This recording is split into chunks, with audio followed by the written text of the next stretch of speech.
4 trays with one tray for doing small items or fruit leathers. All very good. And it only takes, you put that in, put it on to dry at night, and when you get up in the morning, it's ready to take out, cool, and bag. I would suggest that as you take the food out that you vacuum seal it, and if you can, then freeze it, especially with meat, or put it in a dry pack can. After you vacuum seal it, you want to make sure you get out as much air as possible.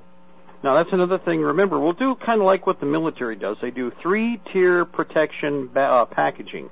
Remember that you can put the stuff into a vacuum bag, then put it into a containment bag, like a larger Ziploc bag or whatever. You know, in dollar store, guys, dollar store. Yep. Go get the cheapy Chi-Com stuff. That's what you use for your bulk storage, for putting all your gear in and goodies in the Ziploc bags, so you can spend money in other areas where we need ammunition, which is going to go in the bags in some cases. Well, the old thing is true with food, especially your dry pack. You put a second-tier bag around everything, put it into the 1-gallon cans, and lo and behold, you can dry pack can the stuff that way with the number 10 can packing systems that are available.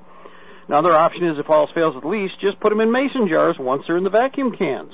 You can also see what's inside, which is nice, and you've isolated everything from the environment. It doesn't even have to be in a vacuum at that point. However, it'd be nice if it was. And there are ways you can pull a vacuum on jars and, using a lid system. So that's not a problem. And that system generally runs, it used to run $129 that you could get at department stores. Your super stores like Kmart, Super Kmart and Super Walmart all carry a vacuum sealer that you can attach to your canning lid. And basically you pull out the air using the pump and then cover it with a little piece of tape. One of the things we ran into this last year, Reynolds Wrap has made a vacuum sealer with a reusable bag that for $10. You put your items, whatever you want, into the bag. You put it over the little circle that's on there and vacuum out the air, and that bag is reusable up to 10 times. Very inexpensive, very easy to use, and if you're making homemade jerky, drying your meat, what better way to do it? And they're small. You can get them in small, like sandwich size, quart size, and gallon size bags, so that you can do whatever quantity you want in smaller amounts for backpacks, or the larger amounts for putting into another dry pack can. And again, one of the things about the little vacuum system is it actually can be reused. A little Chi-Com operation, guaranteed made in China. But it works in that it will pull a vacuum right there on the spot, zip. Now you can also use that for personal items. Let's say that you have socks, underpants, T-shirts. You can throw those in these bags, actually carry the vacuum packer with you as part of your combat kit, or at least your utility kit for your house load. And when the time comes, once you've washed everything again and it's dried out, well, rather than it getting soaked, the stuff can either go, A, into your regular old dollar store Ziploc bags, or B, using the vacuum system, you guarantee that they're going to stay dry, ain't nothing getting to them.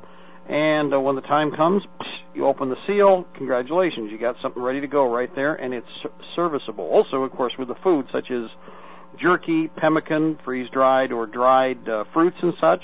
Right, your trail mixes. All of those can go into a vacuum unit like this, and it's a nice system for you to have. Of course, when you return to your area of operation, you've got the bags, you reuse them again later. You just simply reuse them until such time as they wear out, or you want to switch over to something else.